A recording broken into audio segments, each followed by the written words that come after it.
আমার হাতে দেখতে পাচ্ছেন কতকগুলো ঘুড়ির কাঠি। আজকে এই কাঠিগুলো দিয়ে আমি আপনাদের একটা ঘুড়ি বানিয়ে দেখাবো। তো বন্ধুরা আশা করি সবাই ভালো আছেন।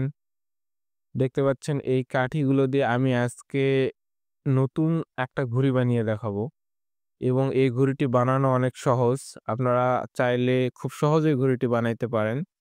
আমি সম্পূর্ণ প্রসেস এই ভিডিওর মাধ্যমে বলে দিব। সবাই আশা করি সম্পূর্ণ ভিডিওটির সঙ্গেই থাকবেন।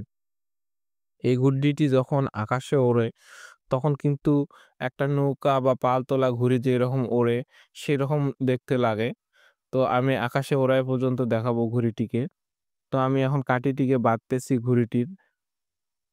এই ঘুড়ির এই ৪ টি কাঠি দিয়েই মনে করেন আমি ঘুড়িটিকে তৈরি করব। আপনারা এরকম ৪ টি কাঠি দিয়েই ঘুড়িটিকে বানাইতে পারবেন।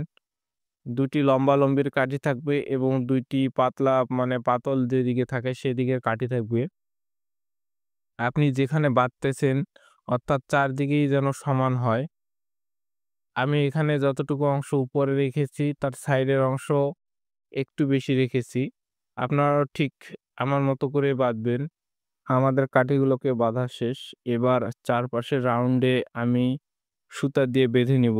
অর্থাৎ ঘুড়ির কাগজগুলো যেখান দিয়ে আমরা সেলাই করব, সেই দিকটাতে আমি এখন বাঁধতেছি। দেখতে পাচ্ছেন? উপর থেকে নিচ পর্যন্ত সব জায়গাতে এরকম সুতা দিয়ে আপনাকে টানা দিতে হবে। অর্থাৎ একটি সুতা এক মাথা থেকে শুরু করে চারপাশে একটা রাউন্ড দিতে হবে।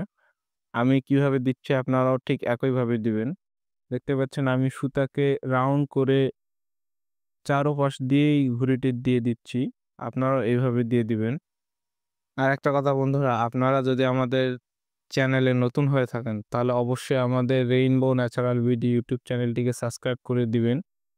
তো বন্ধুরা দেখতে পাচ্ছেন এখানে আমাদের সম্পূর্ণ ঘুড়িটি ফ্রেম বানানো শেষ। এরপর আমরা ঘুড়িটিতে কাগজ লাগাবো।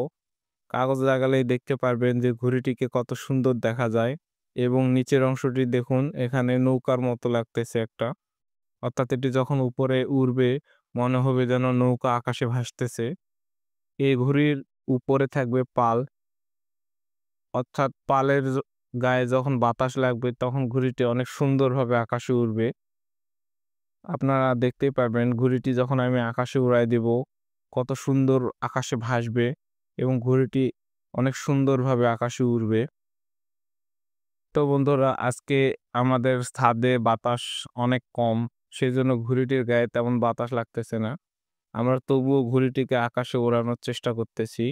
তো দেখতেই পাচ্ছেন ঘুড়িটি কিন্তু অনেক সুন্দর আকাশে উড়বে যদিও বাতাস নেই আজকে। আমি এই ঘুড়িটিকে ডিজাইন করে এবং ঘুড়িটিকে মাঠে নিয়ে গিয়ে উড়িয়ে দেখাবো। সে পর্যন্ত সবাই ভালো থাকবেন। দেখা হচ্ছে পরবর্তী কোনো ভিডিওতে। সবাইকে অনেক ধন্যবাদ।